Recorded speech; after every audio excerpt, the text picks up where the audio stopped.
one of the things we have to realize is that in the United States in particular, but in other places all around the world, democracy is still a work in progress.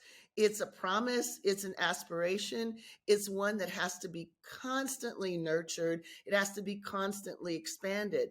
Well, in countries that have had a long history of deprivation of democracy, what's gone hand in hand with that deprivation of democracy is the deprivation of education, the deprivation of literacy.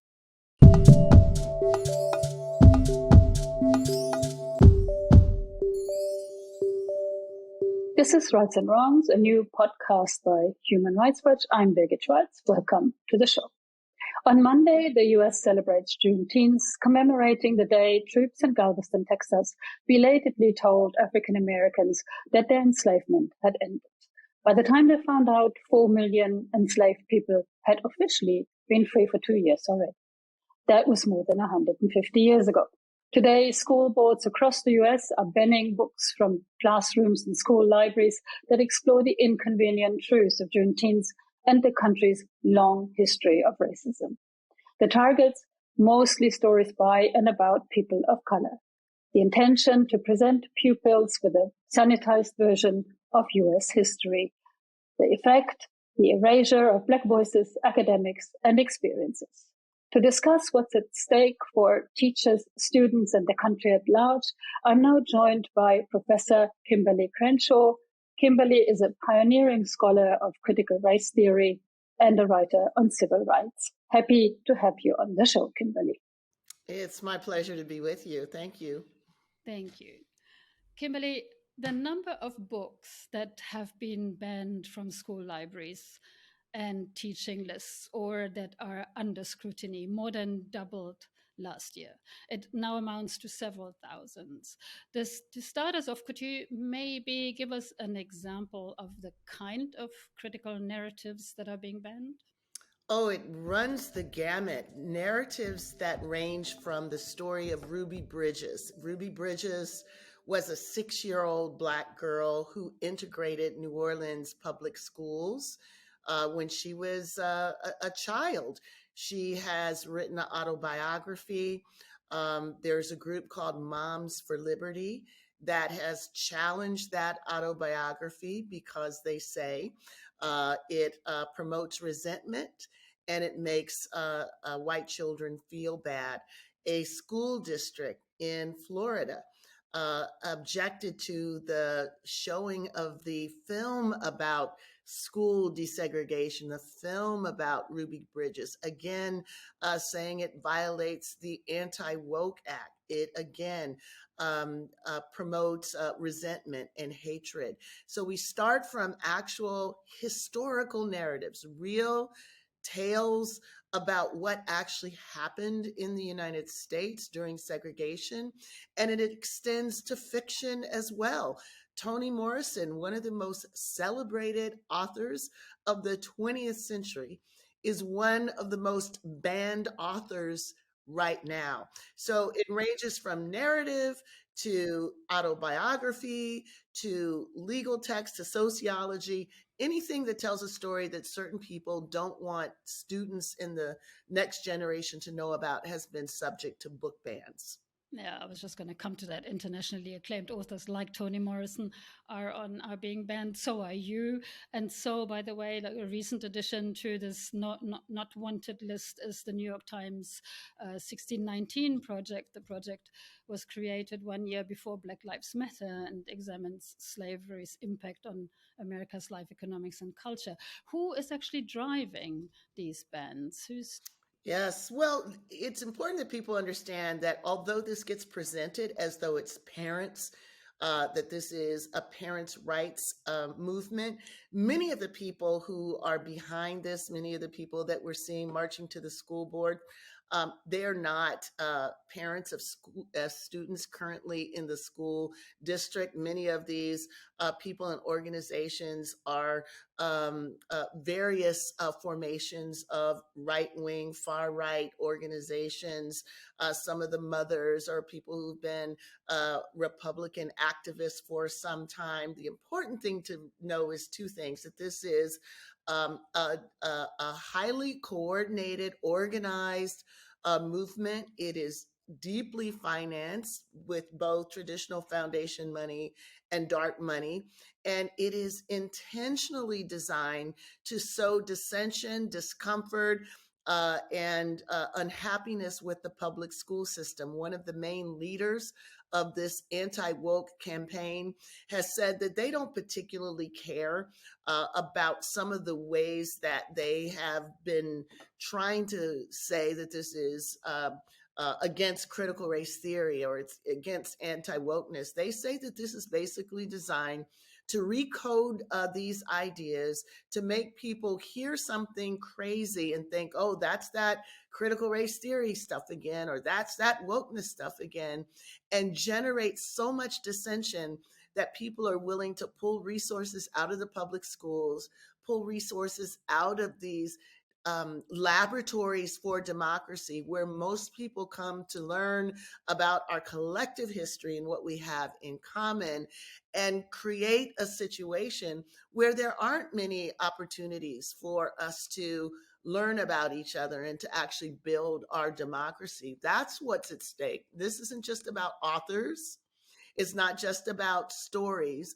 It's about democracy. This is the current front line of the attack on democracy. That's a very strong statement to make. And in what way is it an attack on democracy? Well, one of the things we have to realize is that in the United States in particular, but in other places all around the world, democracy is still a work in progress. It's a promise, it's an aspiration, it's one that has to be constantly nurtured, it has to be constantly expanded. Well, in countries that have had a long history of deprivation of democracy, what's gone hand in hand with that deprivation of democracy is the deprivation of education, the deprivation of literacy. In the United States, enslavement went hand in hand with the effort to keep enslaved people illiterate. It was against the law. To teach formerly enslaved people how to read, even after enslavement was over, as we know and you just mentioned. Juneteenth was about keeping formerly enslaved people ignorant about their status. They were free people, but they could not actualize their freedom if they were not allowed to learn the fact that they were free. So, this understanding that you could keep people oppressed, you could keep people apart from the democratic process as long as you kept them ignorant has been a key feature in countries that have struggled with democracy. So fast forward to this moment, all of the attacks against democracy go hand in hand with claims that this country is being overrun by people who don't really share our values. It goes hand in hand with the idea that elections have been stolen. It goes hand in hand with the idea that there's a we that is losing this country. The same states that have passed anti-voter laws are also the states that are passing anti-woke laws. So the two are hand in hand. And what's important is for people to see the dots between the two so they know that the fight for democracy is also a fight for anti-racism. Yeah, and we'll come back to that, maybe also what it means for pupils' rights to education. But before I go there, you said earlier that this is a concerted effort and it's financed with dark money. There are a lot of people who try to play this down and say this is just happening at school board levels and only in a few states. But from your experience, from what you're seeing, how widespread is this? How well organized is it? And how much of a danger is it actually to freedom of speech and the right of kids to education and to know the truth about Juneteenth and Yes. other historical events? Well, so it's extraordinarily well coordinated. It began in September 2020 when then President Trump issued an executive order banning what he called divisive concepts, banning stereotypes, banning effectively what they've called reverse discrimination. What did that include? That included training about implicit bias, which is a scientific concept that we often act in discriminatory ways, whether we know it or not, because of implicit biases that we've learned in society. It banned ideas such as intersectionality, which is the idea that we're not just one thing at one time, but we can be multiple things at the same time. We can, for example, be a woman, we can be a person of color, we can be a queer person, and we can experience discrimination based on all of those factors at the same time. These are real ideas that we need to be able to understand in order to create more equal opportunity, more systems in which opportunity is not hampered by false ideas or by discrimination. Well, President Trump said all of these ideas were no longer legitimate policies and practices to pursue at the federal level.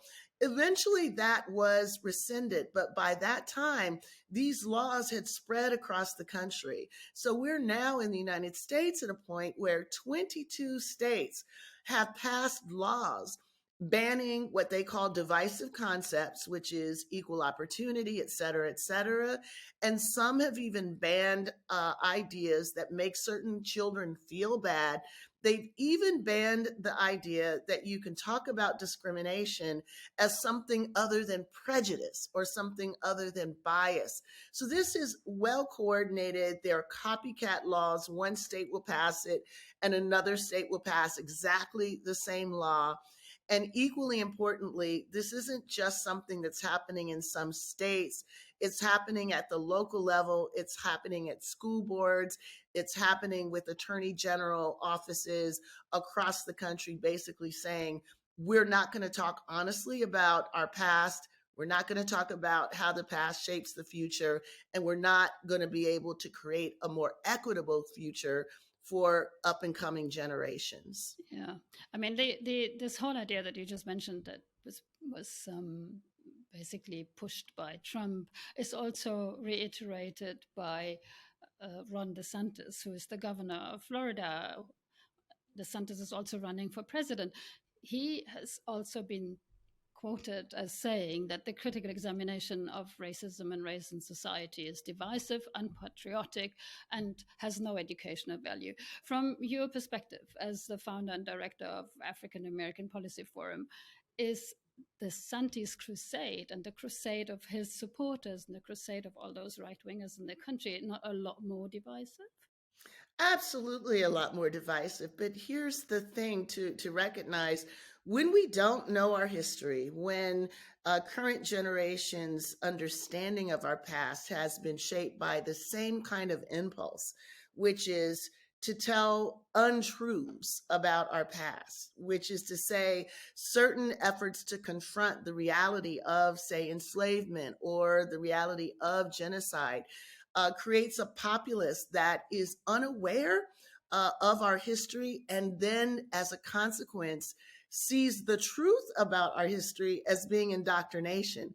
When we don't know the past, we're more likely to disavow the truth or to say that the truth is unpatriotic.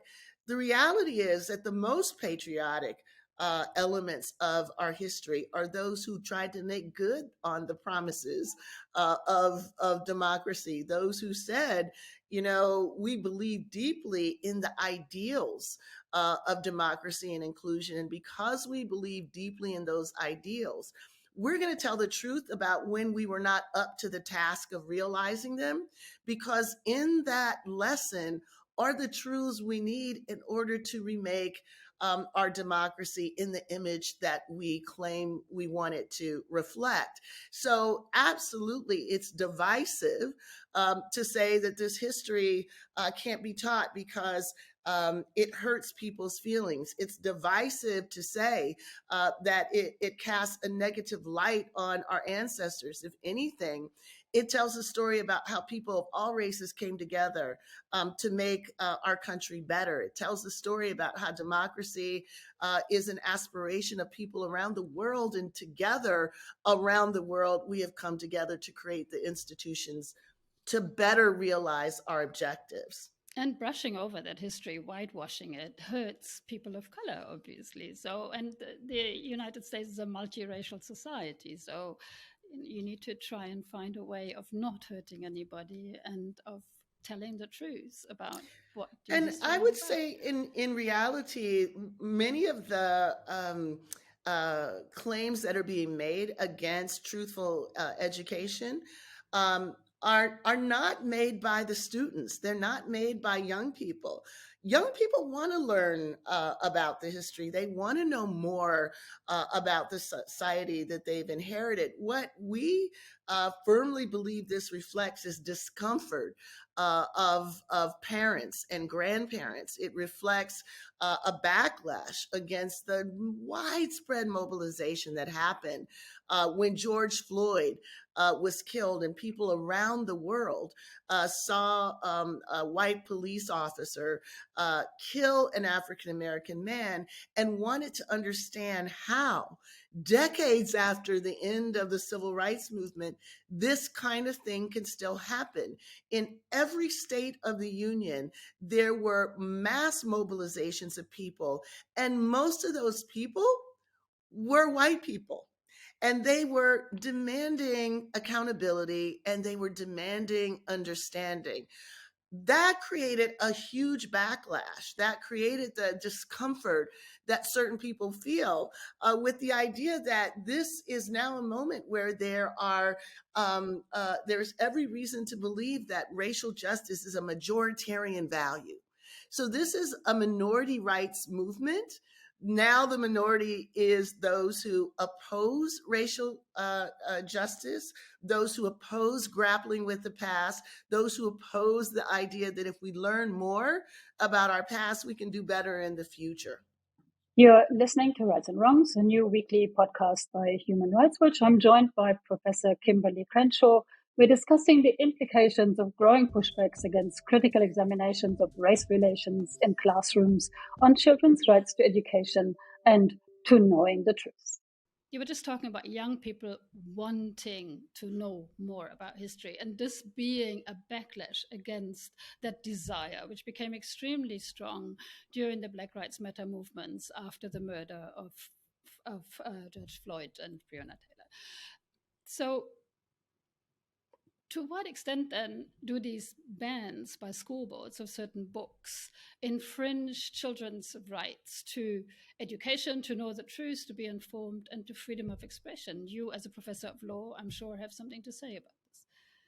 Well, absolutely. I mean, this is one of these issues where the real puzzle is why there aren't more people up in arms about an obvious deprivation of the freedom to learn, an obvious denial of academic freedom, an obvious denial of the right to free expression, an obvious denial of the right to teach.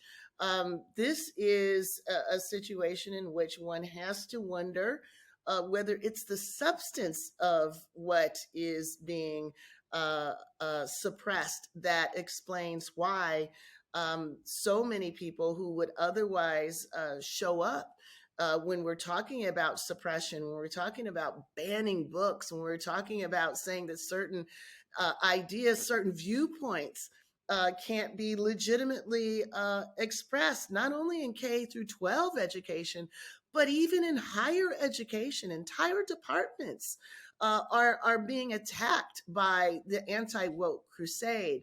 And so I think where we have to begin is to understand that much of this material hasn't been exposed to a lot of people because of the historical effort to suppress direct engagement with how deep racial exclusion and marginalization And white supremacist kind of values were embedded in many of our institutions, so that a lot of people don't know about it and they're uncomfortable with these conversations. That's number one. And number two, we have to grapple with the fact that each generation inherits a mixed legacy from its ancestors. It inherits both the tremendous accomplishments, but also the tremendous mistakes. And our challenge is to have a balanced approach to what we inherit. We like to celebrate the great stuff, but we also have to have the capacity to deal with the stuff that comes along with it. That's what creates a stable society that's able to build on its mistakes to make it better. Yeah. Of course, the US is not alone in this. I mean, like other former colonial powers like Germany, my own country, like France or the UK, would also not really like to revisit their racist and colonial histories and would like to whitewash the legacies. So this affects children not only in the US, this affects children all over the globe. So how can we undo the effects of this kind of indoctrination, as you mentioned? How can we empower children and champion an education that promotes critical thinking instead? Yes. Well, I think one of the things that is most important to acknowledge, which is what you just said, this isn't just one country. This is, we see these patterns of discomfort and denial of the past and the way the past shapes the present absolutely everywhere. I'm talking to you now from Italy, where its own history of colonialism, its own history of fascism, is something that is difficult to deal with. People are unaware that they even had a history of colonialism in France. The ability to talk about the forms of discrimination that formerly colonized people with a history of migration are confronting has been marginalized and framed as Islamophobic leftism. And we could look across the world and see that these ideas that justify suppression of the past, suppression of those who write about the current challenges, we see it happening everywhere. So one is just recognizing that no place is unique in this. And from that is also the recognition that these are global patterns that no generation can escape. We can't do away with the problems created by the past by simply trying to be colorblind to them, trying to simply convince people to leave the past the past. I think it is a common frame. Faulkner was known for saying it in the United States: the past isn't even the past. It still walks with us. So I think if we care deeply about the future that we're passing on to our children, it behooves us to give them the literacy they need to be able to interpret the world that they've inherited. We don't want any of our children to walk the same pathway. We always want the next generation to do better. Well, one of the most important things that they need to learn in order to do better is how in our past we didn't do so well. We want people to learn from the mistakes. In order for that to happen, they need to be exposed to them, and they need to be exposed to the heroism of those who sometimes walked alone in order to force confrontation with some of the failures in our society. Our children are up for it. We just have to get out of their way. That's certainly how I grew up as a German at the time, when it comes to our fascist history, not so much our colonial history, that this must never happen again. And we were very intensely taught about it. That said, my question to you is: wouldn't also white children? I mean, this claim by DeSantis and Trump, etc., that what this a truthful accounting of and for the country's racial history would guilt trip white children, would shame them as unpatriotic, as we said before. But wouldn't white children also be empowered by a truthful uh, recollection and a truthful teaching of the country's history? Absolutely. That's why I think the issue isn't really fear that white children will be themselves shamed. I think the fear is that those of their parents, grandparents will be asked, "What did you do? Where were you?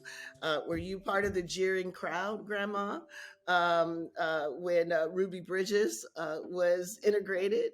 Were you part of the mob that were calling for the lynching of the 9 school children who integrated in Little Rock? Or were you on the side that said they're human beings just like we are, they're students just like we are, they deserve the same opportunities we do?" I think that is really the worry, that the new generation will interrogate the old. And there's discomfort in how to respond to that. There is a sense that there is no good answer, so we don't want them asking the questions whatsoever. But in fact, there are some great answers to those questions. First of all, there are the white heroes who did do the democratic thing. There are stories of white judges, homemakers, politicians who stood up for democracy and racial justice. So to think that the only story to be told is a story of white perpetrators and victims of color is to be subject to a color-coded, simplistic story about the past. That's not what our history tells us. And because they don't know that history, they're uncomfortable with new generations learning that history. There are different ways of going about thinking and confronting and transforming how we think about our past. That's what's at stake today. But of course, populists really like simplistic ideas, as we know. Absolutely. Just, just tell me, like, to what extent have these pushbacks against critical narratives already prevented teachers from teaching U.S. history in a way that is accurate and true? Oh, it is, I think, the underreported story in this entire issue. A lot of people are calling it a culture war. I think that that is a misnomer. When people are being pushed out of their profession, when their livelihoods are at stake, some lives are at stake. There have been death threats to teachers who've been identified as woke teachers. Teachers across the country um, are walking away from the profession. This is happening at a time when we need teachers more than ever. Some teachers, like Amy Donofrio, who was an award-winning teacher who did so well in her with her students that she was invited to the White House to meet with Barack Obama, along with many of her African American male students. Teachers who are dedicated and effective teachers have been pushed out of the classroom. And then others have been chilled because so many of these laws are vague. They say, divisive concept. Well, what's a divisive concept, or a concept that makes a student feel bad? Well, is it the history that's making them feel bad? Is it the teacher that's making them feel bad? These teachers have said it's not worth our while to take these risks to teach this information. That's why this is having a huge impact in classrooms across the country. And it's an impact that's intentional, and it's an impact that is not being correctly and inclusively covered. What we need to be aware of is that right now, the struggle is both with those who consider themselves the anti-woke people, the DeSantises of the world, but also other institutions. Anti-woke, I mean, it comes up all the time, but Yes. anti-woke means exactly what? Well, they think anti woke, and they're using it as a code for everything that is liberal, everything that is about confronting some of the unfortunate chapters of our history, everything that's about understanding that we still have work to do to create equitable institutions and equalizing life opportunities for people. This is all being packed into a frame called woke. And that frame of wokeness is then being positioned as something that suggests discrimination against those who are straight, who are white, who are male. It's all about using the language of reverse discrimination against all efforts to create equitable opportunities. That's how they're framing anti wokeism. And our challenge is both, the work that they're doing, but also when institutions wanting to avoid controversy succumb to the demands made by anti woke forces to get rid of ideas that they don't like. So, for example, the College Board created a course on African American history. And when DeSantis indicated that there were certain ideas, authors that they didn't like, including intersectionality, including Black feminism, including queer studies, the College Board issued another course that excluded all of these ideas. Now, the College Board isn't a right wing organization. They wouldn't consider themselves to be part of the anti woke crusade. But because of the pressure, they were willing to succumb. Those are the challenges that we're facing now. I mean, I must say, my education in terms of what fascism did to people and millions and millions of Jews did not guilt trip me. It made me a more conscientious person, I think. So, to come to my last question, you are actually a co initiator of the Freedom to Learn campaign, which Human Rights Watch also supports. The campaign sets out to fight the suppression of Black history and aims for what we're talking about, like a much more inclusive, much more multiracial society. In May, you organized a day of action. What has been the response? Well, the response has been tremendous. I think what we were unaware of is that there were people all over the country who were following this suppression of ideas with deep concern, but didn't have a sense of where to go to be in solidarity with other people who were opposing this war on wokeness. Many of the national organizations were still sorting out how to get involved. There wasn't a sense that this was going to be a long and drawn out campaign. I think it wasn't clear how devastating this effort to suppress these ideas, to ban books, to render certain concepts unteachable, illegible, unsayable. So when the College Board eliminated many of these ideas, and many academics and other concerned people wrote a petition saying, please restore the course, please do not bend to the demands of this anti-woke cabal. Thousands upon thousands of people signed the petition. And in their signing, they were saying, where can I come together? How can I join forces with others who are as concerned about where our country is going and where censorship around the world is taking us? So those of us who heard and saw believed that we needed to have a moment to draw the line in the sand. So we called for a May 3rd day of action.